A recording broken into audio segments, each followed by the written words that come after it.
নমস্কাৰ জয় শ্ৰীৰাম। আজি এটা পাকিস্তানী এজেণ্টৰ কথা পাতিব আহিছোঁ। প্ৰথমতে এই ভিডিঅ'টো চাওকচোন। মোৰ পৰিবাৰে নিজৰ কামৰ ক্ষেত্ৰত গোপন IB ৰিপৰ্ট অফিচৰ ইমেইল যোগেদি পঠাইছে। দেশৰ কি চৰকাৰৰ পৰা কি তেওঁলোকৰ ৰায়, চৰকাৰে বিভিন্ন বিষয়ৰ ওপৰত কি ৰায় প্ৰকাশ কৰিছে, মোৰ পৰিবাৰে তাত দিছে। তাৰ পত্নীয়ে হেনো কিছুমান কনফিডেন্সিয়েল ডাটা অফিচৰ কামত তাৰমানে পাকিস্তান পঠাইছে। এইটো কিমান দূৰ গ্ৰহণযোগ্য আপোনালোকৰ কাৰণে মই নাজানো, কাৰণ এইটো এনেকুৱা ধৰণৰ কথা নহয় যে সানি লিঅ'নিৰ কিবা এটা ভিডিঅ' পাইছোঁ, মই লগৰ ল'ৰাক শ্বেয়াৰ কৰিছোঁ, এনেকুৱা ধৰণৰ কথা নহয়। কিন্তু এইটো কথাটো দুখন দেশৰ কথা, আৰু এই চুৱাৰৰ বাচ্চা দেশ এখনৰ কথা যিখানে আৰম্ভ হবৰ পাৰে ভাৰতক এটেকে কৰি আছে। মুম্বাই এটেকৰ পৰা আদি কৰি পুলৱামা এটেকৰ পৰা আদি কৰি ৰিচেণ্টলি হৈ গ'ল আমাৰ পেহেলগামৰ এটেক, সেইবিলাক আমি পাহৰিব নোৱাৰোঁ। কিন্তু আৰু সেনেকুৱা এখন শত্ৰু দেশৰ লগত গৌৰৱ গগৈৰ কিহৰ ইমান মিতিৰালি, গৌৰৱ গগৈৰ ঘৈণীয়েকৰ কিহৰ ইমান মিতিৰালি?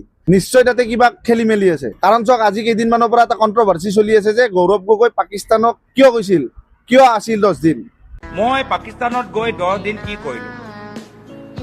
কি মোৰ পৰিবাৰে প্ৰায় 1 বছৰ পাকিস্তানত কাম কৰিলে। আমাৰ নতুন নতুন বিয়া হ'ল, কামত তেওঁ পাকিস্তান গ'ল।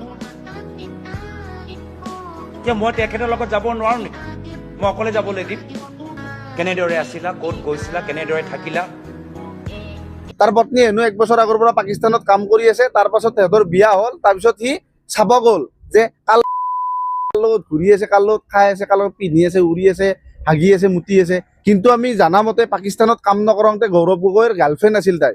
আৰু এনেকুৱা কোনজন ভাৰতীয় থাকিব পাৰে যিজনে নিজৰ গাৰ্লফ্ৰেণ্ডক, নিজৰ হ'ব লগা পত্নীজনীক পাকিস্তানৰ লগত কাম কৰিব দিব? ইমান ইজি তাৰমানে সিহঁতৰ কাৰণে।